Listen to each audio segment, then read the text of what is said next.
평안하셨습니까? 오랜만에 강단에 서니까 긴장이 많이 됩니다. 믿거나 말거나.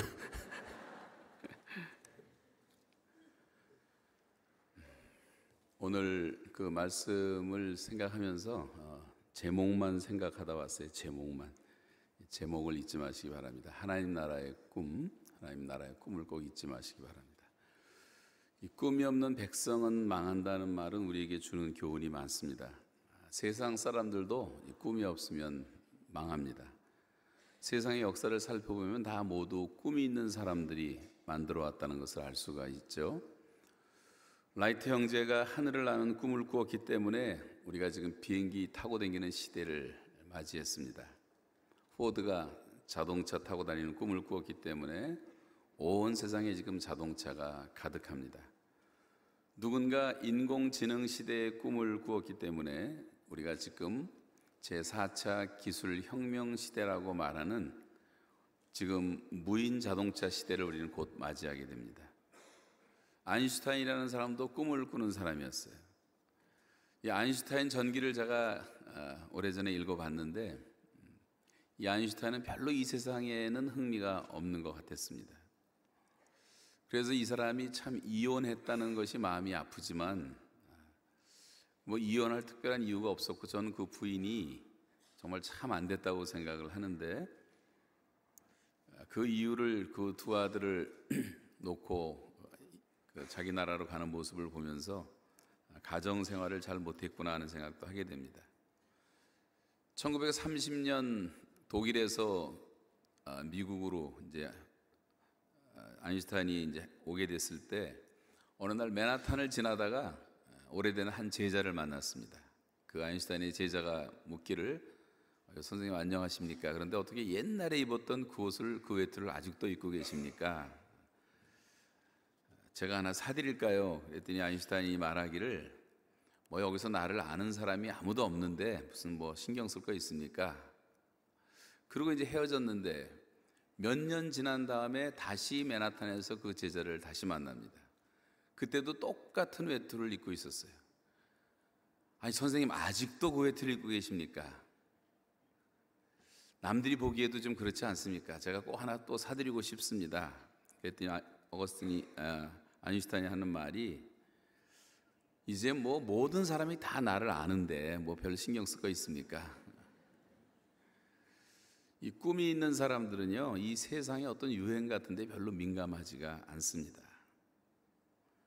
제가 엊그저께 어디 가는데 차 안에서 근 2시간 동안 화장하는 여자애를 내 앞에서 봤어요. 내 앞에 버스 앞에 앉아 있었는데 얼굴 보니까 별로 못생겼던데 2시간 내내 조각 그림 그리듯이 그리고 있더라고요. 이 꿈이 없는 사람은 그런 거나 하는 겁니다. 보게 돼요. 나폴레옹도 알렉산더도 징기스칸도 사실은 전쟁을 위한 전쟁이 아니라 작은 도시국가들을 통일하려는 나름대로의 꿈을 가지고 천하정복을 시도한 사람들입니다. 빌 게이츠의 꿈이 있고 애플의 꿈이 있고 이건의 삼성의 꿈이 있었고 현대 정주영의 꿈이 있었고 꿈이 다 그런 것들을 만들어낸 거죠. 전 요즘 세상이 발전하는 것을 보면서 많은 도전을 받게 됩니다. 특별히 그 아마존 여러분 아십니다만 이 아마존의 끝없는 변신과 도전을 생각해 보세요. 지난번 시애틀 갔을 때 시애틀에 이제 본사가 세워지면서 아마존이 들어오니까 시애틀 전체 집값이 올라가고 젊은이들이 대거 몰려왔어요. 1994년도에 창업했으니까 역사도 별로 길지 않은데 연간 매출액이 1,000억 달러를 넘었습니다. 완전히 유통혁명을 일으키고 있고 미국을 비롯해서 3만 1,000개의 우체국 지점을 전부 온라인 주문 배달 센터로 활성화시키면서 사업을 완전히 전방위로 확장을 시키고 있어요. 끝없는 도전을 하고 있습니다. 아마존 회장인 제프 베조스라고 하는 사람은 이제 50대 초반이지만 이 사람은 명실공히 세계 최고의 부자가 되었어요. 그리고 빌 게이츠도 밀려나고 또 워렌 버핏 같은 사람도 완전히 밀려나고 말았습니다. 이 한 사람의 개인 재산이 우리 대한민국 국가 예산의 40%를 차지하고 있습니다. 여러분, 이런 얘기를 들으면서 도전이 되지 않습니까? 세상 사람들도 얼마나 열심히 살고 비전이 크고 나름대로 꿈이 있지 않습니까? 근데 우리가 어떤 꿈을 가지고 사느냐 하는 거예요. 지금 내가 꿈이 있는가? 교회도 마찬가지라고 생각하는데, 마틴 루터 킹 목사님의 꿈이 지금 이루어진 시대를 우리는 보고 있습니다. 그리고 하나님을 사랑하고 땅을 사랑하자고 외치면서 국민고등학교 운동을 일으켰던 그룬드비 목사님의 꿈이 덴마크에서 이루어진 것을 우리는 잘 보고 있습니다. 한국에도 조국이여 안심하라고 새벽마다 기도하셨던 김영기 장로님의 꿈이라든가, 2만 8천 동리의 음물을 파라고 하는 운동을 일으켰던 김치선 박사의 운동이라든가, 5만 8,600개의 자연불학의 교회를 세우자는 운동을 했던 김증원 목사님 같은 분들 꿈에 의해서 해방 직후에 우리나라 남한 땅에는 교회가 200개밖에 없었는데 지금은 6만 개의 교회가 서 있다는 사실을 보면 이 꿈이 있는 분들에 의해서 일어나는 운동을 우리가 잘 알 수가 있습니다. 군대 복음화를 꿈꾸던 사람들이 전군 신자화 운동을 일으켜가지고 수십만의 군인들이 진중 세례를 받고 예수를 믿게 됐습니다. 어떤 한 목사님이 연예인들을 전도하기 시작하면서 연예인 전도 운동을 하다가 연예인 교회가 세워졌고, 이영무 선수 같은 사람을 중심으로 체육인 복음화 운동을 하다 거대한 체육인 교회가 서게 됐고, 교육자 선교회를 중심으로 학원 복음화 운동이 시작되었습니다. 캠퍼스마다 초등학교부터 대학교까지 전도 운동은 지금도 계속되고 있습니다. 국회 복음화 운동을 시작하면서 대통령 조찬 기도회가 매년 열리고 있습니다. 그 외에도 의사 복음화라든가 한의사 복음화, 이발사, 미용사 복음화, 심지어 지난번에 제가 초청을 받아서 한번 갔었는데 37년 동안 한 주도 안 빠지고 복음화를 위해서 기도한 사람들이 있었는데, 가보니까 그 사람들이 뭐 하는 사람이냐면 동대문 시장 복음화, 동대문 시장에서 장사하는 분들인데 그렇게 열심히 모이더라고요. 가보니까. 또 지난달에는 그 대전의 대덕단지를 갔는데 대덕단지 연구원들이 한 2,000명이 모였는데 다 박사들이 모였는데 박사만 5,000명이 있대. 거기 석사만 5,000명, 10,000명이 있는데 그 10,000명을 송두리째 복음화 한다고 그 과학자들이 열심히 모이는 것도 보게 됐습니다. 이런 것을 우리가 이제 계층별 복음화라고 말하는데요, 외교부도 굉장히 활발해요. 우리나라 대사들은 많은 분들이 장로님들이십니다. 그 외교부 직원 복음화가 일어나면서 많은 분들이 예수를 믿기 시작했어요. 이분들이 얼마나 일을 열심히 했는지 한국 패스포트가 세계에서 두 번째로 좋은 패스포트가 됐어요. 첫 번째가 싱가포르입니다. 싱가포르는 163개국을 마음대로 다닐 수가 있는데 대한민국 사람들은 162개국을 마음대로 다니고 있어요. 한 나라 차이예요. 지난주 브라질 갔었는데 브라질도 카나다에서 가니까 미국 때문에 우리가 좀 손해보는 게 많아갖고 미국을 싫어하니까 카나다도 핍박을 어떻게 하는지 비자가 안 나와서 며칠 고생한 적이 있었어요. 대한민국 패스포트는 그냥 그대로 들어가는데 우리는 절로 끌고 가더니 50불 돈 내라 그러고 이 카나다 사는 게 그렇게 비참한 줄 몰랐습니다. 여러분, 대기업마다 이런 복음화 운동이 일어난 이런 계층 복음화의 꿈이라고 할 수가 있는데, 저와 여러분이 속한 가정에서, 직장에서, 학교에서, 회사에서, 사업의 현장에서 나는 하나님 나라의 꿈을 꾸며 살고 있는가? 내가 지금 무슨 일을 하든지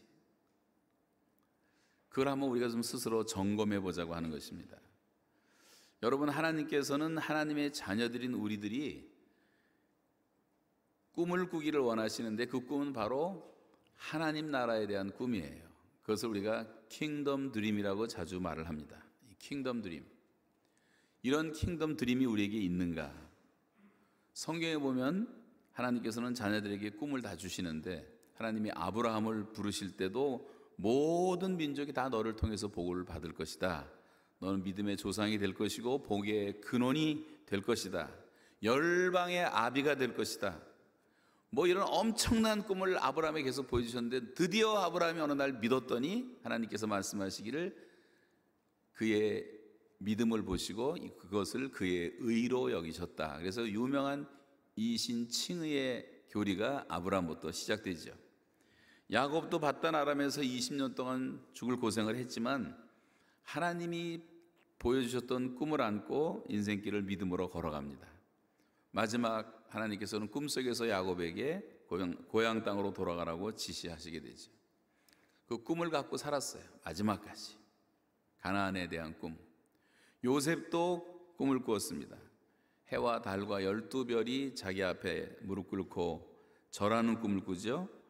그 꿈이 이루어지는 과정에 고난이 많았고 오해도 있었고 감옥에도 갇혔고 많은 고생을 했지만 요셉이 이런 얘기를 합니다. 어느 날 애굽의 총리가 되고 난 다음에 그 하나님이신 꿈이 이루어지는 것을 내가 보았다. 자기 스스로 하나님이 꿈을 이루어 주신 것을 보았다고 고백을 하고 있습니다.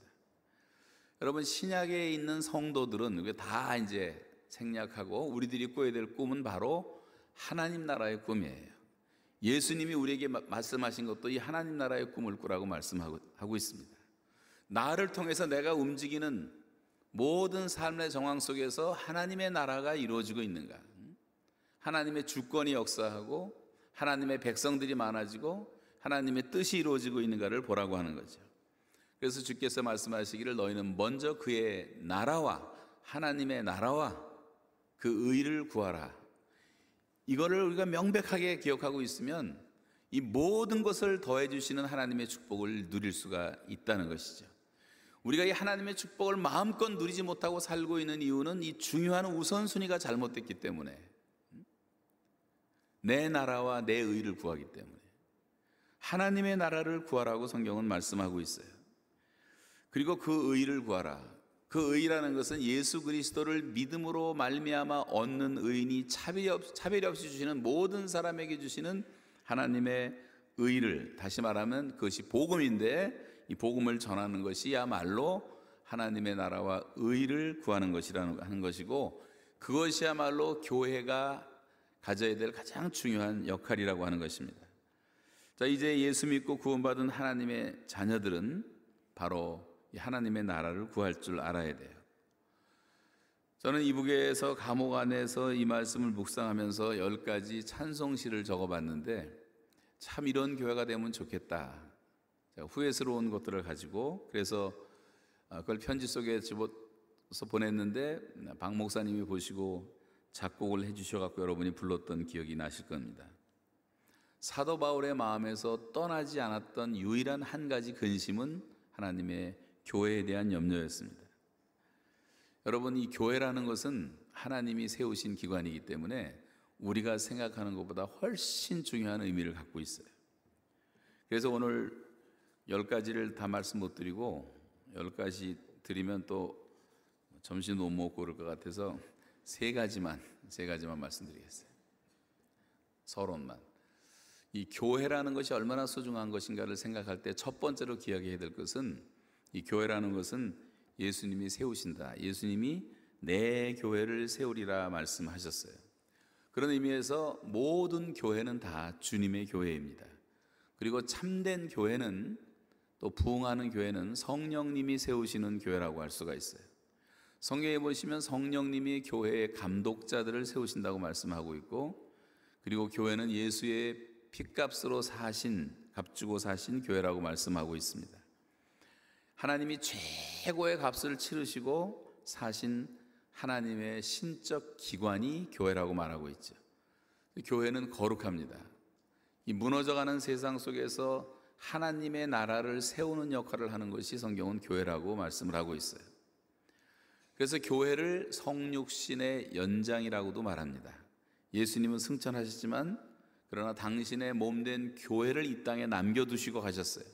교회는 주님의 몸입니다. 우리는 다 그 부르심 받은 그 몸의 지체들입니다. 그래서 주님은 이 만물 위에 교회를 세우셨다고 말씀을 하고 있기 때문에 하나님은 세상의 어떤 것보다도 교회를 눈동자같이 아끼고 보호하십니다. 그러므로 이제 교회의 회복처럼 중요하고 시급한 일은 없는 거예요. 교회가 살아야지 가정도 살고 민족도 사는 것입니다. 교회는 하늘 예루살렘이라고 갈라디아서에서 말씀하고 있고, 우리의 영적 어머니라고 말씀하고 있어요. 우리가 하나님 아버지를 모시지만 동시에 교회라고 하는 어머니의 품 안에서 우리 성도들은 양육을 받아야 된다고 성경은 말씀하고 있습니다. 그러므로 교회를 바로 알고 교회를 사랑하는 것을 배워야 돼요. 교회는 건물이 아닙니다. 교회당과 이 교회와 예배당을 이제 동일시하면 안 되는 것이죠. 십자가가 걸려 있고 우리 교회의 본당에 왜 십자가가 없냐 시비 거는 사람도 있지만 십자가 걸려 있어도 되고 없어도 되고 상관없어요. 종탑이 있고 예배당이 있고 교육관이 있고 주차장이 있으면 교회가 되는 것이 아니에요. 교회의 교회됨의 본질은 교회에 생명이 있느냐 하는 것입니다. 살아있느냐, 생명력이 있느냐.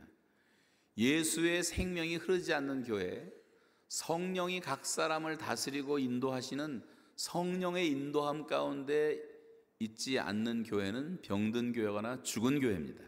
살아있는 교회는 성령의 역사가 있는 교회라고 할 수가 있어요. 포도나무 가지가 포도나무에 붙어 있으면 절로 과실을 맺는 것처럼 우리 모든 성도들이 머리 대신 그리스도에게 연결되어 있느냐 하는 거죠. 그런 의미에서 가정과 교회는 하나님이 직접 세우신 기관이라고 할 수가 있기 때문에, 그래서 교회가 항상 시끄럽고 가정들이 깨지는 이유는 사탄이 고지를 점령하기 위해서 계속 공격하기 때문이에요. 그래서 성경에서는 계속 우리한테 깨어 있어라고 말합니다. 시험에 들지 않도록 깨어 있어라. 사도행전에 보시면 120문도가 예수님의 명령을 받고 모여서 열흘 동안 기도했어요. 열흘 동안 기도하는 동안에 성령이 임해서 유명한 오순절 사건이 시작되지 않습니까?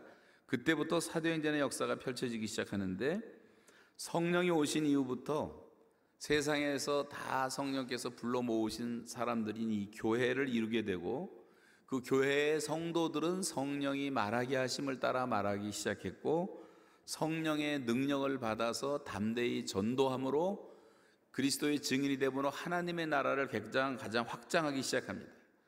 초대 성도들은 모두가 다 한결같이 집사든 장로든 사도든 다 성령의 인도를 받았고 성령의 충만을 받았고 성령의 능력으로 살았고, 핍박을 받아서 어려움을 당해도 다시 열심히 기도해서 또다시 성령의 충만을 받고 담대하게 복음을 전하고, 성령이 가라 하면 가고 성령이 서라 하면 서고 성령이 오라 하면 오고 성령이 방향을 바꾸라는 방향을 바꾸고, 사도행전에 사람들이 만나는 장면도 보면 모두가 다 성령에 의해서 만나는 것 아닙니까? 베드로와 고넬료가 성령으로 만나고 하나님의 역사가 일어나고 로마 복음화가 시작되고, 구스 네시와 빌립이 만나는 것도 광야에서 성령의 인도로 만나고 아프리카 복음화가 시작됐고, 바울과 루디아가 성령으로 만났고 그래서 유럽의 최초의 교회가 세워지고, 다 성령이 하시는 거예요. 사소한 일이든 다 성령이 만나게 하셨습니다. 우리들의 만남도 마찬가지라고 생각하는데, 성령의 인도하심 가운데 믿음으로 교제하는 성도들의 만남 속에서 하나님의 역사가 이루어지는 줄로 믿습니다. 그래서 성경에 보면 계속 성령께서 위로하심으로 교회는 수가 점점 더 많아지고 허다한 제사장의 무리도 이 도에 복종했고, 하루에 3,000명씩 5,000명씩 저 앞에 돌아오는 사람들이 생겨났고, 엄청난 이 폭발적인 부흥은 성령의 역사가 없이는 설명할 길이 없는 것입니다. 그리고 성령이 교회의 감독자를 세우시고 선교사 파송도 내가 가겠다고 말하는 것이 아니라 성령께서 명하실 때 순종하는 것을 볼 수가 있습니다. 오늘날 교회들의 문제가 많은 것은 성령이 세우지 않은 사람들이 너무 많이 서 있는 게 문제예요. 사람이 주역이 되니까. 목사와 선교사들 가운데도 가라지들이 많이 있어서 이 세상을 혼탁하게 만드는 역할을 하는 사람들도 많이 볼 수가 있어요. 그렇다면 여러분, 교회 직분자들은 더 말할 것도 없죠. 사도행전의 결론은 뭐냐면, 성령이 주역이시고 우리는 누구든지, 베드로든지 바울이든지 요한이든지 누구든지 다 조역이지 주역이 될 수가 없다는 거예요. 여러분, 저는 우리 교회가 정말 성령 충만한 교회가 되기를 바랍니다. 여러분 모두가 다 한 사람 한 사람 성령께 붙잡힌 사람들이 되면, 성령께 붙잡힌 사람들에 의해서 일어난 사건 자체가 바로 사도행전이 되는 거예요. 우리들의 사도행전을 우리가 기록할 수가 있어야 되는 거예요. 그래서 교회 부흥은 성령님의 역사에 의해서 결정된다는 사실을 기억하고, 오늘부터 다시 여러분 성령의 충만함을 구해서 성령의 역사를 따라, 성령의 인도를 따라 살아가는 성도들 되시기를 주의 이름으로 축원합니다. 이것이 하나님의 나라를 꿈꾸고 하나님의 나라를 위해서 기도하는 사람들이 가져야 될 중요한 태도예요. 두 번째는 세상에서 누릴 수 있는, 우리들이 누리는 최고의 복은 바로 이렇게 성령으로 함께 모여 예배하는 축복이라고 하는 것입니다. 교회의 존재 목적이 많지만 무엇보다도 예배가 가장 중요한 거죠. 깨끗한 마음으로 주를 부르는 성도들과 함께 예배할 수 있다고 하는 것이 얼마나 큰 축복인지. 전에 말씀드렸지만 제가 북한에 3년 동안 농사 지으면서 혼자 130번 주일 예배를 혼자 드리면서 919일을 매일매일 예배하면서 마음속에 정말 뼛속 깊이 간절히 사모했던 것이 뭐냐면, 함께 예배 드리는 게 그렇게 그리워질 수가 없었어요. 예배하는 성도들이 누릴 수 있는 이 성도의 영광과 특권을 우리가 모르고 산다면 이것은 큰 잘못이라고 생각합니다. 여러분에게 함께 예배 드린다는 것이 큰 축복이에요. 그래서 부흥하는 교회는 예배의 기쁨이 충만한 교회라고 할 수가 있어요. 신령과 진정으로 드리는 예배의 기쁨은 천국의 기쁨을 지상에서 맛볼 수 있는 성도들만 누릴 수 있는 가장 큰 특권이라는 사실을 믿으시기 바랍니다. 그래서 교회는 무엇보다도 예배의 기쁨이 충만해야 되는 거예요. 예배하는 기쁨으로 성도들은 힘을 얻게 되고, 예배하는 기쁨 속에서 우리는 하나님의 임재를 경험하게 되고, 참된 예배를 통해서 참된 기쁨이 무엇인가를 배우게 되는 것입니다. 여러분, 예배를 통해서 영적인 기쁨을 많이 누리시기를 바라고, 정말 예배의 기쁨이 충만한 살아있는 교회가 될 수 있기를 바랍니다. 예배는 기쁨의 근원이라고 말했어요. 우리가 기쁨으로 여호와를 섬기라는 말씀이 시편에 많이 나오는데, 그 섬기라는 말이 예배하라는 말이에요. 기쁨으로 하나님을 예배하라. 히스기야 시대의 예배가 다시 회복됩니다. 모든 잡된 것들을 다 청소해버리고 하나님께 백성들이 돌아와서 예배드리는 장면 가운데 하나를 같이 읽어보겠어요. 역대하 30장 25절입니다. 시작.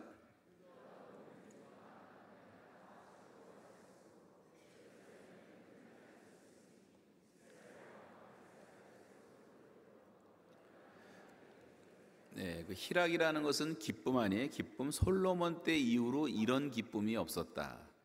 성도들이 하나님의 은혜 가운데 충만해서 예배드리는 기쁨을 말하는 것입니다. 솔로몬이 또 성전 건축하고 드리는 봉헌 예배 후에도 이런 고백이 나옵니다. 역대하 7장 10절 한 번 더 읽습니다. 시작. 백성은 여호와께서 다윗과 솔로몬과 그의 백성 이스라엘에게 베푸신 은혜로 말미암아 기뻐하며 마음에 즐거워하였더라. 네. 우리가 왜 기뻐해야 될까? 예배 시간에 크게 말하면 두 가지인데, 첫째, 구약의 성도들은 출애굽 때문에 기뻐해야 되고, 그 구원이라는 개념이 출애굽의 개념이고, 신약의 성도들의 기쁨은 예수 그리스도의 십자가와 부활 때문에, 우리의 모든 죄를 사해 주셨기 때문에, 그래서 우리가 충분히 기뻐할 이유가 있는 거죠. 주일 예배는 이 예수님의 부활을 기념하는 예배이기 때문에 이 주일 예배는 셀레브레이션이 돼야 돼요. 축제가 돼야 됩니다. 자, 하나님께서도 예수 그리스도 안에 있는 우리 때문에 기뻐하십니다.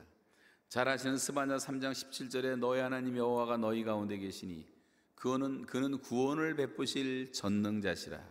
그가 너로 말미암아 기쁨을 이기지 못하시며 너를 잠잠히 사랑하시며 너로 말미암아 즐거이 부르시며 기뻐하시리라. 여러분, 이스라엘 백성이 또 죄를 짓고 바벨론의 포로로 끌려가고 아시리아로 끌려가고 난 이후에 하나님의 은혜로 다시 돌아오게 되었을 때 70년 만에 돌아오는 과정에서 느헤미야가 이제 두 번째 선봉장이 되었고 돌아온 다음에 무너진 성벽을 재건하고 에스라를 중심으로 성전이 건축된 다음에 이스라엘 백성들이 얼마나 기쁘게 예배를 드리고 있는가를 다시 한번 읽겠습니다. 느헤미야 12장 시작. 이날에 무리가 큰 제사를 드리고 심히 즐거워하였으니 이는 하나님께서 크게 즐거워하게 하셨습니다. 부녀와 어린아이도 즐거워하였으므로 예루살렘이 즐거워하는 소리가 멀리 들렸나요? 즐거워하는 소리가 멀리 들릴 정도로 사람들이 무척 즐거워하는 모습이 여기서 표현되고 있지 않습니까? 여러분, 스카이돔 옆을 지나가다가 야구 시합할 때 몇만 명이 모여서 막 환호성을 지를 때 그 소리가 쫙 들려 나오듯이 예배하는 기쁨이 너무 크니까 그 즐거움의 소리가 멀리까지 들렸다고 말씀하고 있어요. 이 예배의 기쁨이 충만한 곳이 바로 교회가 되어야 한다고 하는 것입니다. 우리는 아직도 공자가 살아있어서 공자가 죽어야지 되는데, 공자가 죽어야지 나라도 살고 예배도 사는 건데 손발이 움직여지질 않아요. 앞에서 방방 뛰어도 우리는 뛰지를 못해요. 다윗은 옷이 벗겨질 정도로 어린아이처럼 기쁘게 춤을 추며 찬양했는데 말이죠. 이 기쁨을 자꾸만 표현하도록 노력하세요. 저는 우리 교회가 기쁨이 충만한 예배로 모일 때마다 생수의 강이 흘러날 것이라고 믿고, 그래서 이 예배의 기쁨을 누리면서 이 축복을 맛보는 성도들이 되시기를 주님의 이름으로 축복합니다. 예배의 기쁨이 있어야 돼요. 그래서 여러분, 예배 준비를 잘하고 오셔서 그 기쁨을 여기서 다 표현하셔야 됩니다. 세 번째, 부흥하는 참 교회는 사랑과 섬김이 넘쳐나는 교회라고 할 수가 있어요. 사랑과 섬김이라는 것은 또 다른 말로 우리가 친교, 봉사, 구제, 헌신 이런 얘기를 하잖아요. 설명은 약하겠지만 초대교회 성도들은 만날 때마다 아름다운 교제가 있었고, 봉사가 있었고, 구제가 있었고, 헌신이 있었어요. 그래서 삶을 다 나눴다는 거죠. 사람과 사람 사이를 이어주는 것이 바로 관계와 교제인데, 이 우리 관계들은 분명히 있는 사람들이 있는데 이 교제가 잘 이루어지지 않는 분들이 있어요. 아버지와 아들이 관계는 있는데 교제가 없다면 어떻게 되겠습니까? 이번에 브라질 선교사 수련회를 하면서 마지막에 참 슬픈 얘기를 하나 들어서 가슴에 맺힌 것이 하나 있는데, 그분이 이번에 참여를 했어요. 아들이 자살을 했어요. 며칠 전에 편지 한 장 남겨놓고, 편지 한 줄이 한 줄. 그게 뭐냐면 엄마 아빠 제발 싸우지 마, 그 얘기하고 자살해 버렸어요. 선교지가 너무 힘들다 보니까 아마 피곤하고 짜증냈겠죠. 자녀를 잘 못 돌봤겠죠. 또 남의 나라 가서 살다 보니까 그 아이들만이 느끼는 고독과 외로움이 얼마나 많이 있었겠습니까? 걔가 그 스트레스를 견디지 못하고 죽었어요. 아버지로서 자기 자녀의 상태를 알지 못한다면 어떻게 될 것인가? 아들은 아버지의 사랑을, 그 아버지가 사랑 안 했겠어요? 다 했겠죠. 서로가 이 교제가 없으니까 서로 몰랐던 거죠. 서로가 서로에게 어떤 영향력을 끼치지 못하고 관계만 있었을 뿐입니다. 우리가 이런 상태의 그리스도인들을 가리켜서 우리가 명목상의 기독교인이라고 말해요. 이름만 기독교인이죠. 하나님과의 교통이 없고 이웃과의 교통이 없고, 내가 믿고 따르는 하나님이 누군지도 모르고, 맨날 예배는 나와 있지만 내가 믿는 하나님이 누구냐고 물어보고, 당신들의 교회 큰빛 교회는 뭘 믿고 있냐고 물어보면 할 말이 없으니까, 전에도 얘기했지만 뭘 믿냐 했더니 나는 우리 교회가 믿는 것을 믿습니다. 당신의 교회는 뭘 믿습니까? 우리 교회는 내가 믿는 것을 믿습니다. 당신과 당신의 교회는 뭘 믿습니까? 우리는 똑같은 것을 믿습니다. 믿기는 뭐가 분명히 믿는 것 같은데 하나님과의 살아있는 교제와 생생한 간증이 없으니까 날마다 이게 넘쳐나야 되는데 왜 이렇게 살지 못할 때가 많이 있다는 거죠.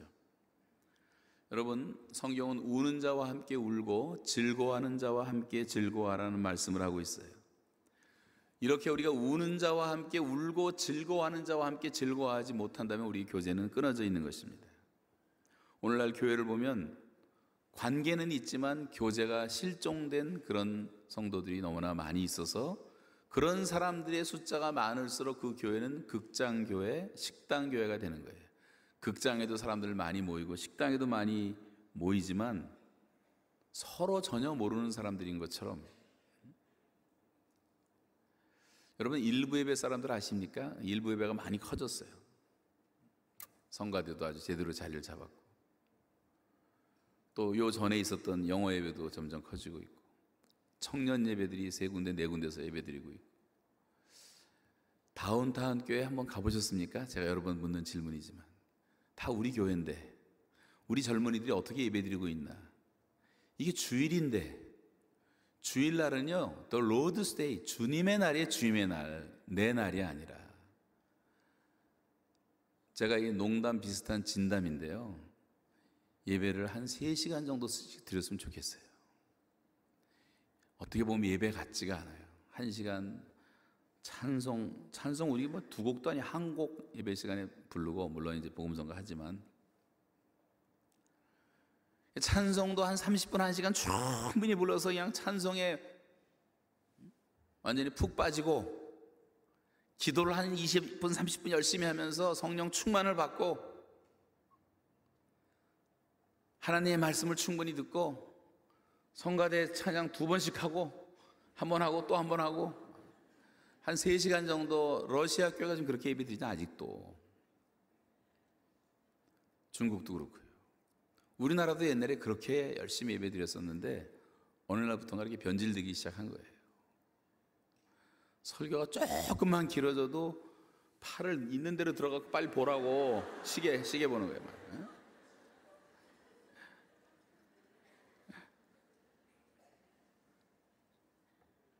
여러분, 교제라는 것은 서로의 삶 속에 들어가서 서로의 삶을 공유하는 것입니다. 이게 삼위일체 하나님의 교제의 신비라고 하는 거예요. 예수님은 그래서 나를 본 자는 아버지를 보았다고 말하고, 내가 한 말이 다 영이고 생명이고 하나님의 말씀이라고 말씀을 하고 있는 것입니다. 주님은 우리의 삶 속에 들어오시기 위해서 죄인의 모습으로 이 땅에 오셨어요. 죄인의 삶에 들어오신 주님은 죄인들의 연약함과 고통에 동참해 주십니다. 그래서 사람들은 주님을 통해서 하나님의 사랑을 알게 되고, 우리가 알았던 하나님의 사랑을 통해서 우리의 삶이 변화되고, 그래서 우리도 또다시 주님의 몸된 교회의 지체가 되어서 예수 그리스도의 몸에 손발이 되어가지고 그들을 섬기는 것입니다. 초대교회 성도들은 매일 모였어요. 매일. 날마다 그랬어요. 날마다. 그리고 매일 모여서 또 밥을 먹었어요. 떡을 뗐어요. 완전히 밥상 공동체로 살았어요. 우리가 밥을 같이 먹는 사람들을 식구처럼 살았단 말이죠. 한번 같이 읽어보실까요? 다 아는 말씀이지만 사도행전 2장 46절 시작. 날마다 마음을 같이하여 성전에 모이기를 힘쓰고 집에서 떡을 떼며 기쁨과 순전한 마음으로 음식을 먹고 하나님을 찬미하며 또 온 백성에게 칭송을 받으니 주께서 구원받는 사람을 날마다 더하게 하시니라. 이 함께 먹는 게 굉장히 중요한 겁니다. 유대인들은 관습 가운데 하나가 식사 초대를 거의 안 해요. 내가 아주 정말 친하다고 그렇게 결정을 했을 때만 식사 초대를 하는 습관이 있어요. 그런 문화적인 배경 가운데 적혀 있는 말씀이 계시록 3장 20절에 나오는 말씀입니다. 내가 그에게 들어가 그는 나로 더불어 먹고 나는 그로 더불어 먹으리라. 먹는다는 게 교제에 대한 초청이에요. 그만큼 친해졌기 때문에. 여러분, 참되고 풍성한 교제라는 것은 기쁨과 순전한 마음으로 음식을 먹는 교제 가운데 이루어지는 것입니다. 음식을 너무 지나치게 차려도 안 되지만 정말 정성과 사랑으로 준비한 음식은 우리들의 교제를 더 풍성하게 하는 거예요. 성경이 가르치는 많은 내용들을 가능한 한 문자 그대로 지키는 게 좋습니다. 둘씩 짝져서 전도하라면 둘씩 가야지 왜 혼자 댕깁니까? 혼자 댕기다 쓰러지는 사람 많고 문제 많이 일으켜요. 성경 말씀대로 증인이 있어야 되는 거예요. 그런 것처럼 뭐든지 다 성경에서 분방하지 말라. 분방하다가 다 가정 문제가 생기는 거예요. 하나님은 우리를 지으신 분이기 때문에 그분의 말씀을 따라야 돼요. 내 고집 버리고 모든 면에서 성경을 이렇게 지켜야 되는데, 특별히 성경은 그렇게 말씀하고 있어요. 밥상 공동체로 살아라. 같이 식사하고. 여러분이 북한을 안 갔다 오셔서 그 맛을 모르겠지만 저는 2757끼를 혼자 독방에서 궁상맞게 밥을 먹다 보니까 밥 먹는 사람 한 사람만이라도 내 옆에 있으면 얼마나 좋을까. 대화할 수 있는 대상, 밥 먹으면서 얘기할 수 있는 사람이 있으면 얼마나 좋을까. 이것도 좀 뼈저리게 깨달았어요. 느꼈고. 우리가 함께 교제할 수 있는 대상이 있다는 건 너무 감사한 겁니다. 내 마음에 안 드는 사람도 있을 수 있겠지만 우리는 하나님의 사랑으로 다 누구든지 사랑할 수가 있어요. 왜냐하면 성령으로 하나님의 사랑이 이미 우리에게 부음바 되었기 때문에 내가 믿음으로 손 내밀고 믿음으로 사랑하면 사랑할 수가 있는 거예요. 그 사랑을 아가페 사랑이라고 말하는데, 아가페 사랑을 다른 말로 하면 이를 악물고 하는 사랑이에요. 의지적으로 하나님의 의지로 하나님이 우리를 사랑하신 거지 감성으로 사랑한 게 아니에요. 여러분 누가 계실지 잘 모르지만, 내 뒤에 누가 계실지 모르지만 내가 보기 싫은 사람이 혹 있을지라도 이 시간 다 이를 악물고 사랑합니다 한번 인사를 해보세요. 저를 보지 말고.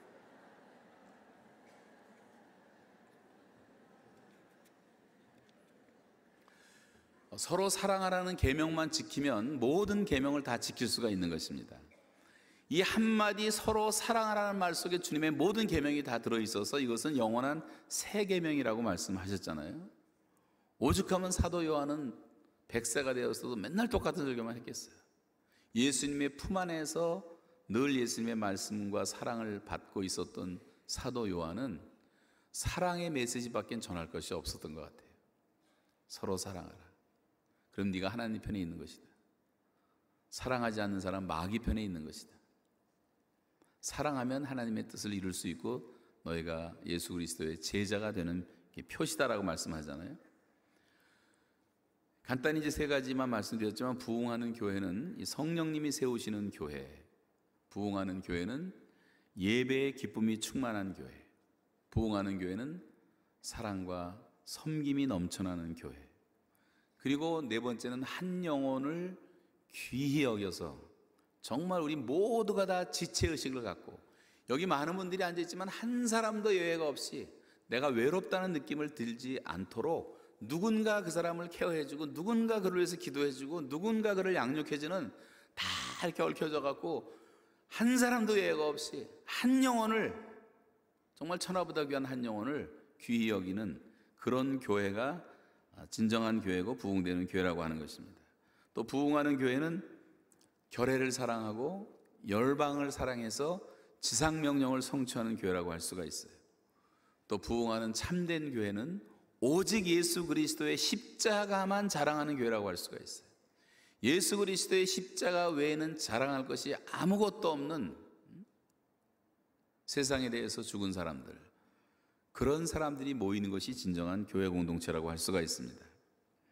부흥하는 참교회는 예수 그리스도의 제자들이 수없이 많아지고 수없이 세워지고 작은 목자들이 많아지는 푸른 초장과 같은 교회.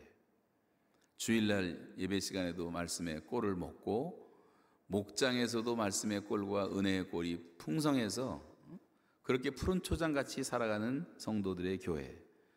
또 부흥하는 참된 교회는 하늘의 복을 많이 받아서 모두가 다 건강하고 번창하고 주님이 보호해 주시고 모든 만사가 형통하고 마음의 하늘의 평강을 누리며 증거하는 교회가 참된 교회라고 할 수가 있습니다. 여러분, 교회 와서 복을 받아야지, 뭐 복 받는다 얘기하면 맨날 무슨 복을 받냐, 기복신앙이다, 이상한 인간들이 있어요. 여러분, 우리가 하나님의 축복을 받기 위해서 모인 거지 저주를 받기 위해서 모인 겁니까? 교회 다니면 다 건강해야죠. 교회 다니면 다 일이 번창해야죠. 교회 다니면 하나님이 나를 전능자가 보호하신다는 믿음을 갖고 담대하게 살아야죠. 모든 일이 잘 풀리고 자녀들이 잘 돼야죠. 맨날 문제가 많고 그렇게 살아가는 것이 하나님의 뜻이 아니에요. 그리고 하늘의 평강 가운데 늘 기쁨이 있어야 돼요. 그래야지 사람들이 나를 보고 예수를 믿지. 뭐 세상 사람들보다 더 못 살면서 예수 믿으라 그러면 이게 먹혀 들어가겠습니까? 그건 하나님의 뜻이 아니에요. 그런 의미에서 우리가 내가 하늘의 복을 받고 있는가, 하나님이 교회를 통해서 그 축복을 주실 때 그대로 순종하고 믿고 따르면 하나님이 그런 만사형통과 평강의 복을 증거하는 교회로 만들어 주실 줄로 믿습니다. 또 부흥하는 참교회는 작은 교회는 우리 가정, 큰 가정은 우리 교회라는 늘 말씀드렸던, 그래서 우리 교회와 가정이 하나 될 때 이 세상은 변화될 것이라는 것을 믿고 서로 사랑하면서 내 교회를 세우리라고 말씀하신 주님과 함께 열심을 다해서 충성하면서 하늘 뜻을 펼쳐가는 교회가 진정한 교회라고 하는 것입니다. 그래서 이제 오늘 성경의 본문은 이 배경은 전에 한번 설교했기 때문에 다 생략하고 내 장막터를 넓히라고 명하고 있는데, 성경의 본문이요, 넓히란 말은 나오지만 좁히라는 말은 하나도 안 나와요. 우리가 좁은 길로 가라는 그런 말은 나오지만 좁히라는 말씀은 한 군데도 없고 다 넓히라고 말씀하십니다. 사람은요, 자기가 선택하는 선택과 결정에 의해서 큰 사람이 될 수도 있고 지극히 작은 사람이 될 수도 있는 거예요. 그런 의미에서 성경은, 하나님께서는 항상 넓히라고 말씀하십니다. 내 입을 넓게 열라, 내가 채우리라. 다 아시잖아요. 우리의 믿음과 그릇이 크면 클수록 그만큼 채워주시겠다는 말씀이에요. 하나님의 은혜와 축복을 크게, 그리고 많이 갈망하라는 말입니다. 입을 크게 열지 않으면 많은 것으로 채워줄 수가 없는 거예요. 나에게 정말 하나님께서 나를 축복하시도록 내가 갈망하는 마음이 있는가? 어린아이가 배가 고플 때 입을 열고 엄마 젖을 쭉쭉 빨듯이, 새들이 애미가 갖다 주는 먹이를 더 많이 먹기 위해서 입을 쫙쫙 벌리듯이, 그렇게 하나님에 대한 갈망이 내게 있는가 지금? 이런 걸 좀 생각해 보라는 거예요. 하나님은 적어도 전능하신 하나님 아니십니까? 전능하신 하나님 앞에 구하는데 귀한 구하는 거 좀 크게 구하고 많이 구하는 게 뭐가 잘못됐냔 말이에요. 내 그릇을 넓혀야 된단 말이에요. 그릇을 넓혀. 윌리엄 캐리는 이런 말을 했어요. 하나님을 위해서 큰 일을 시도하라. 정말 그는 선교 역사상 가장 큰 일을 시도했던 큰 인물이 되었습니다. 어떤 분이 말하기를 위대한 사람이 따로 없다. 단지 위대한 꿈이 있을 뿐이다. 사람 다 똑같지만 그 안에 어떤 꿈을 가지고 있느냐, 어떤 비전이 있느냐, 생각의 그릇이 얼마큼 넓으냐, 이게 다른 거예요. 잠언에도 보면 대저 그 마음의 생각이 어떠하면 그 위인도 그러하다는 말씀을 하고 있어요. 생각과 꿈을 크게 가져야지 큰 일을 할 수가 있는 겁니다. 우리 교회가 쬐끄만 한 100명, 150명 들어가면 꽉 차는 키플링의 교회에 살면서 여기가 좋사오니 돈도 별로 안 들어가고 여기서 계속 있자, 편한데 왜 고생하면서 교회 건축할 필요가 있느냐 했으면 지금까지도 새빵살이를 면하지 못했을 것입니다. 우리가 계속 입을 열었기 때문에 하나님이 채워주신 것 아니에요? 바울은 고린도 교인들에게 이런 부탁을 합니다. 너희 마음을 넓히라. 마음을 넓히라. 마음도 좀 넓어져야 되는 거예요. 마음이 넓어져야지. 여러분, 다윗이 이스라엘 대적 골리앗을 죽이고 난 다음에, 골리앗을 죽였으니까 한순간에 영웅이 되잖아요. 이때 여자분들이 조금 조심했어야 되는데, 여자분들은 특성을 제가 보니까 그럴 때 조심을 잘 못해요. 그래서 사울은 천천히요, 다윗은 만만히로다, 이걸 노래하고 다녔더니 사울이 삐져가지고 다윗을 시기하잖아요. 사울이 마음이 넓었으면 괜찮은데 좁은 데다가 또 시기하고 그 아들 같은 다윗을 죽이려고 창을 몇 번이나 던지고 질투심에 불타고. 그러나 여러분, 다윗을 보세요. 자기를 죽이려는 사울을 죽일 수 있는 기회가 2번, 3번 왔지만 죽이지 않고 손대지 않고 용서해 줬어요. 결국 마음이 좁아진 사울은 전쟁하다 블레셋 군대에게 포로가 되고 나중에 자기 손으로 자결하는 모습이 나오잖아요. 그래서 인생 끝났습니다. 그러나 마음이 점점 넓어졌던 이 다윗은 모든 것을 품잖아요. 유다의 왕이 됐지만 7년 반을 더 기다려서 이스라엘의 사람들의 마음까지 얻어서 통일왕국의 왕이 되었습니다. 여러분, 이 마음이 큰 사람들은 점점 흥하게 마련이고 마음이 좁은 사람들은 망하기 마련입니다. 세례 요한이 자기를 따르던 수많은 제자들이 어느 날 갑자기 예수님께로 다 몰려갔을 때 요한은 이런 고백을 합니다. 그는 흥하여야 하겠고 나는 쇠하여야 하리라. 예수님이 이 사람은 지구상에서 제일 큰 자다. 주님은 큰 자라고 축복하시잖아요.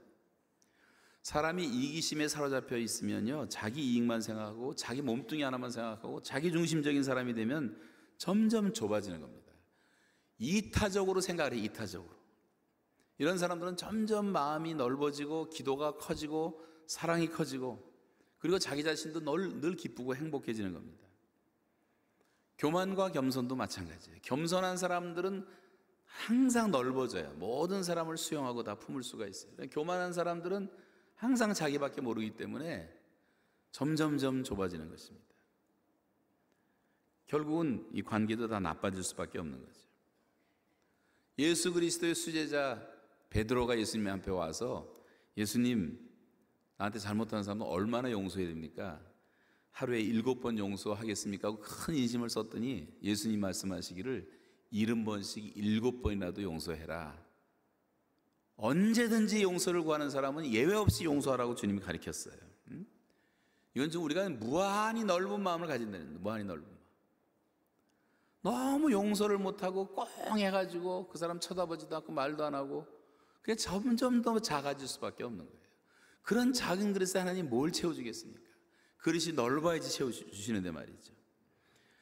예수님은 그 당시에 사람 취급도 못 받았던 세리들을 용납하고 창기들을 찾아가고 용납하고 마지막 죽으면서 겨우 예수님을 고백했던 강도조차도 다 구원시켜 주셨죠.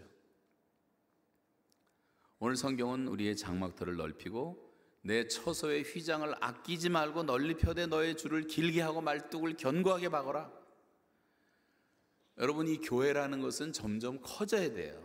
작아지는 교회는 있으면 안 되는 거예요. 사실은 커져야 됩니다. 이 교회가 확장되는 것이 하나님의 뜻입니다. 자, 아까 말씀드린 우리 교회 키플링에서 시작할 때 34년 전에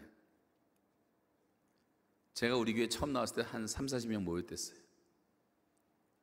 거기서 한 70명, 70-80명까지 모였던 것 같습니다. 그러다가 교회가 작아서 다시 이사했는데 한 300명 정도 들어가는 예배당에 모여서 또 거기서도 꽉 차니까 안 되겠다. 또 뭐 김치 먹는다고 핍박도 하고 그래가지고 우리 교회를 사자해서 창고 교회를 만들어서 한 1000명 정도 들어가는 창고 교회를 세우지 않았습니까? 그러다 이제 거기도 또 부족해갖고 3000명 수용할 수 있는 교회를 짓자해서 이사 온 것이 일로 온 거고, 그 다음에 다운타운 성전을 구입했고 업타운에서도 예배를 드리고 있습니다만, 뭐 우리 교회뿐이에요. 우리 교회에서 세운 다른 외국의 선교지에서의 교회들까지 하면 많은 교회들이 점점 늘어나고 있습니다. 물론 건물을 크게 짓는 것이 중요한 것은 아니지만, 그러나 여러분, 한 영혼이 천하보다 귀하다면 우리가 무슨 정원제 교회처럼 많이 몰려오는데 관심이 없고 우리끼리 편안하게 예배드리자, 이게 말이 됩니까? 여러분 자신의 영혼 하나가 얼마나 귀하다는 것을 내 자신이 스스로 알고 있는 것처럼 모든 사람들의 영혼이 하나님 앞에서 다 귀한 거예요. 천하보다 귀한 거예요. 그러므로 사람의 영혼을 구원시키는데 어떤 제한이 있을 수가 없는 거예요. 그래서 적당한 예배당 짓고 편안하게 지내자는 말을 해서는 안 되는 것입니다. 내가 좌우로 퍼진다, 내 자손은 열방을 얻을 것이다. 우리 교회의 본격적인 선교는 뭐 그전에도 했지만 95년도부터 미전도 종족 찾아가는 중앙아시아 선교를 했고, 중앙아시아에서 10년 동안 집중했던 결과로 수백 개의 교회가 세워졌습니다.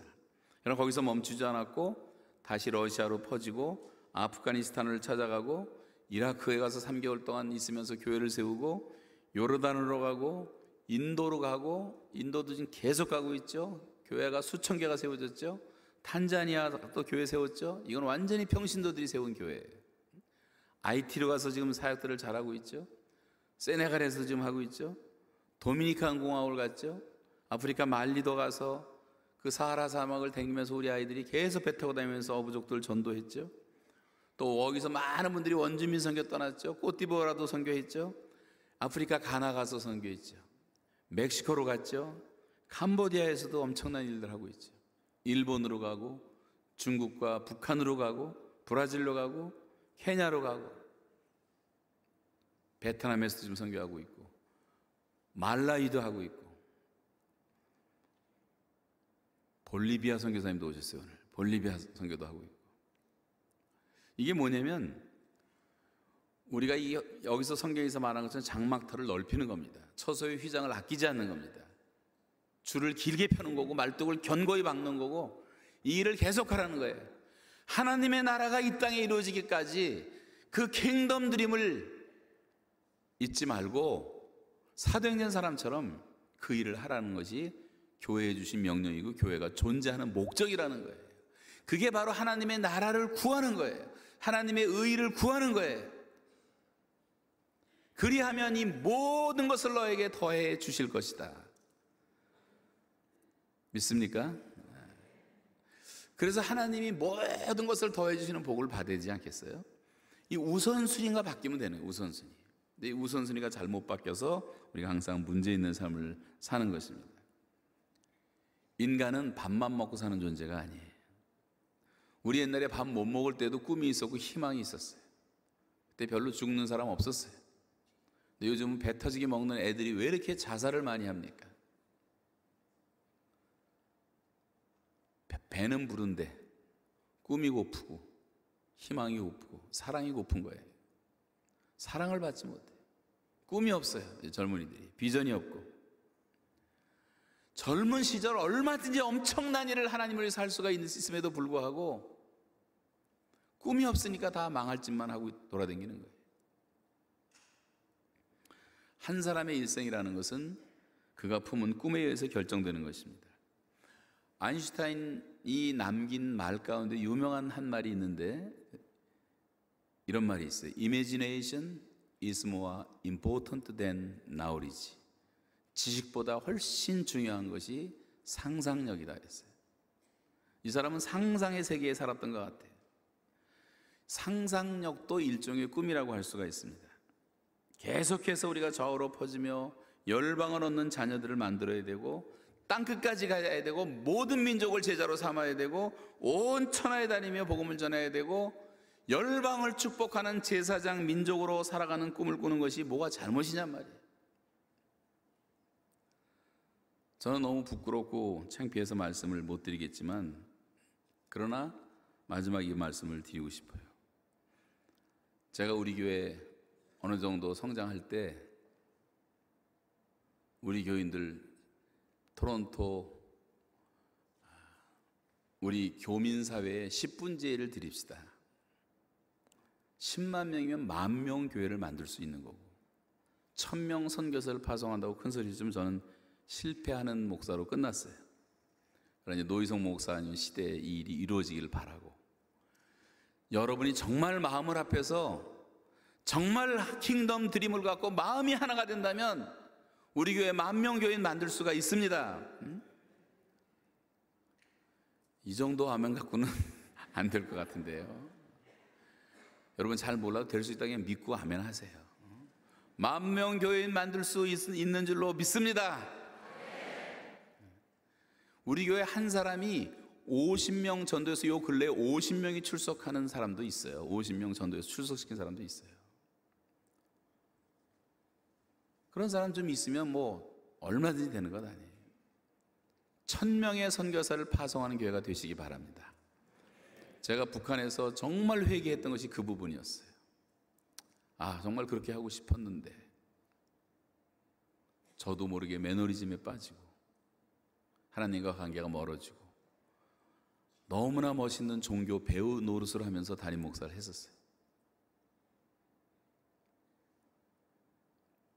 여러분은 잘 몰랐겠지만 하나님과 저의 관계에 문제가 있어서 저는 하나님 이대로는 살 수가 없습니다. 중동 지방의 수도원에 들어가서 한 6개월 정도만 제가 기도하고 영성을 회복하고 싶습니다. 간절히 소원하고 기도는 했지만 결단을 못 내리고 몇 년을 지났어요. 몇 년을. 그때 결단을 빨리 했어야 되는데 그랬더니 하나님이 먼저 결단을 내리시고 완벽한 수도원을 마련해 놓으시고 6개월 갖고 되겠냐? 2년 6개월은 해야지.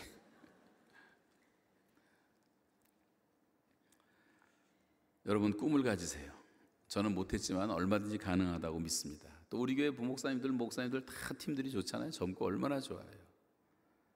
요즘 전도 나가는지 모르겠지만 목회자들도 전도 나가고 장로님들도 모여서 전도 나가고, 전도 안 하면 죽는 거예요. 복음을 전하지 않으면 화가 임한다 그랬어요.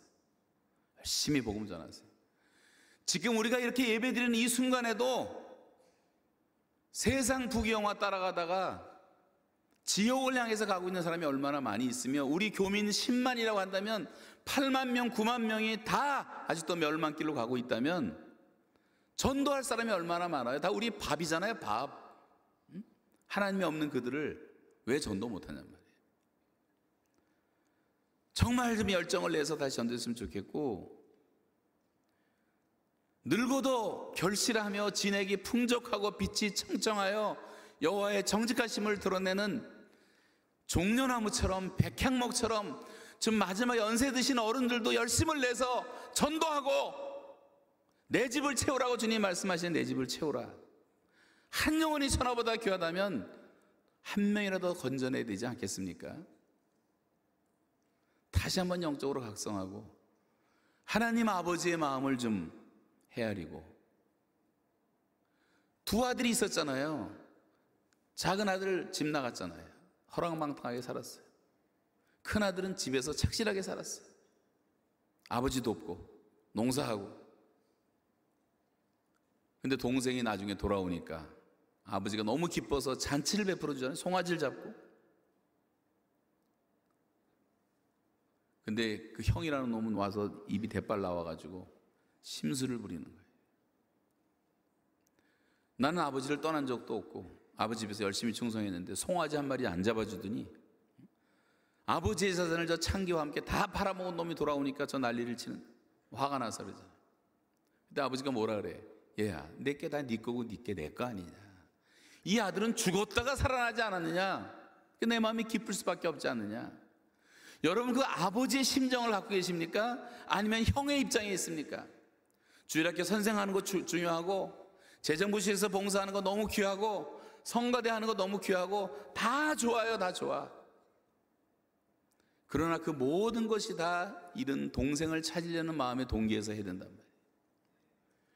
아버지는 지금 식음을 전폐하고 이 집 나간 이 자식을 염려하고 있는데, 아버지를 기쁘시게 하는 방법은 형이 빨리 나가서 동생 찾아오는 게 더 급선무 아니에요? 진수성찬해진다 해서 아버지가 기뻐하겠습니까? 좋은 이불 깔아준다 해서 잠이 제대로 오겠습니까? 교회 봉사도 좋고 섬기는 거 다 좋지만, 다 해야 되지만, 여러분, 잃은 영혼들에 대한 관심을 갖고 한 영혼을 찾아가는 것을 하나님이 기뻐하신다는 것을 믿으시기 바랍니다. 그리고 그 영혼들이 채워질 때 하나님이 하늘에서 잔치를 벌인다고 말씀하고 있어요. 토론토에 아무 교회도 안 하더라도 우리만이라도 해야 돼요. 전도 폭발 계속하고 새생명 훈련 계속하고, 우리 교회 훈련자 12명, 저희까지 14명이 하와이에서 열흘 보내면서 교회들을 하와이 연합으로 교회를 훈련시켰더니 지금 하와이에서 난리가 났어요. 교회마다 전도 훈련하고 전도하고 충격을 받는 거예요. 전도를 한 번도 안 해보던 사람들이 전도하는데 예수님만 영접하니까 놀래가지고요. 어떤 사람은 27년 동안 예수 믿으라고 그렇게 얘기하고 기도했는데 안 되다가 사형리 한번 전하더니 그날 예수를 믿는 거예요. 이런 간증들이 계속 터지면서 일주일 내내 사람들이 울면서 훈련을 받았어요. 지금 밴쿠버에서도 우리 교회 팀들 보내달라고 난리예요. 가는 곳마다 보내달래요. 여러분, 그동안 훈련 받으신 분 많이 계시는데 단기 선교에 멀리 못 가도 국내에서라도 좀 그런 선교하죠. 먹고 자는 건 다 우리가 책임져 줄 테니까. 몬트리올도 하고 왔죠. 런던도 하고 왔죠. 우리가 다 주님의 교회니까 좀 교회를 세우는 운동을 하고 교회들이 역할을 잘 감당하도록 봉사하는 거 얼마나 귀한 일인지 모르겠습니다. 여러분, 입을 넓게 여세요. 마음을 넓게 여세요. 장막터를 넓히세요. 하나님은 전능하신 분이고 믿는 자에겐 능치 못함이 없다 그랬고, 하나님은 너무나 우리에게 큰 것을 주기를 원하시는데 우리의 그릇이 작은 거예요. 오늘부터 모든 것을 넓혀서 하나님의 많은 축복 받으시기를 주의 이름으로 축원합니다. 우리 그 부흥하는 참교회는 주보에는 안 나왔지만 찬송 한번 부르고 마치겠는데요. 이 찬송을 여러분 지난번에 박 목사님이 작곡해 주셨는데 조금 어려운 것 같아서 이제 가사의 은혜를 못 받을 것 같아서 제가 원래 이 곡을 쓸 때는 눈을 들어 하늘 보라에 맞춰서 쓴 거예요. 그래서 눈을 들어 하늘 보라 그 곡에 맞춰서 한번 부르겠습니다.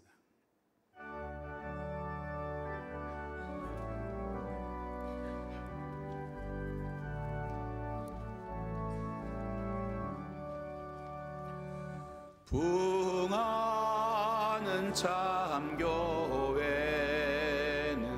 기도하는 성도들의 눈물로서 태어나고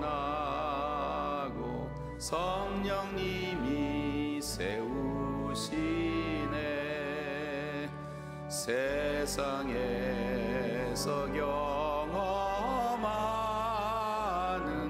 최고의 복 무엇인가.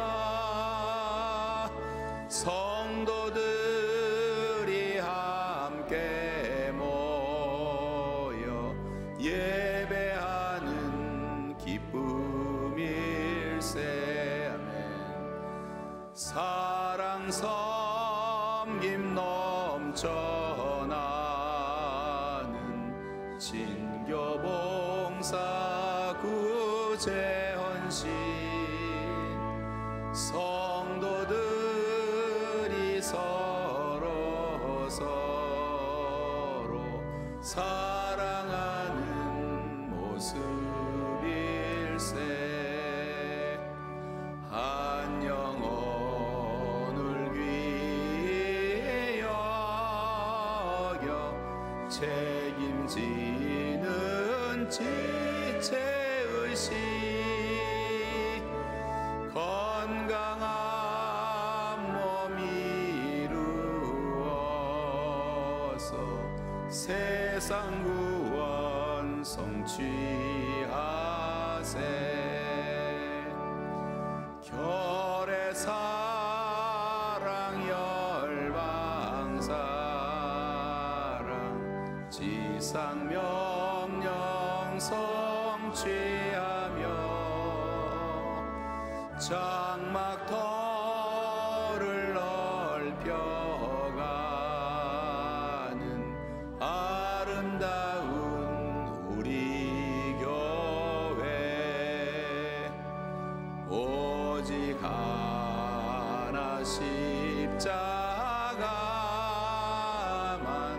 자랑하는 우리 교회. 예수의 피 힘입어서 구원받은 복된 무리. 예수님의 제자들이 수도 없이 세워지고 작은 목자 많아지는 푸른 초장 우리 교회.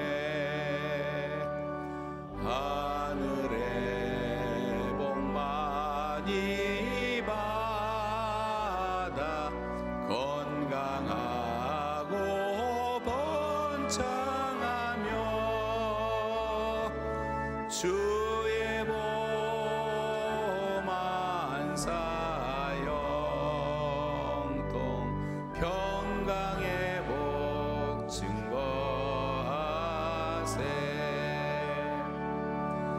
작은 교회 우리 가정은 우리 교회. 가정교회 하나 될 때 이 세상은 변하리라. 내 교회를 세우리라. 말씀하신 주와 함께 열심 다해 주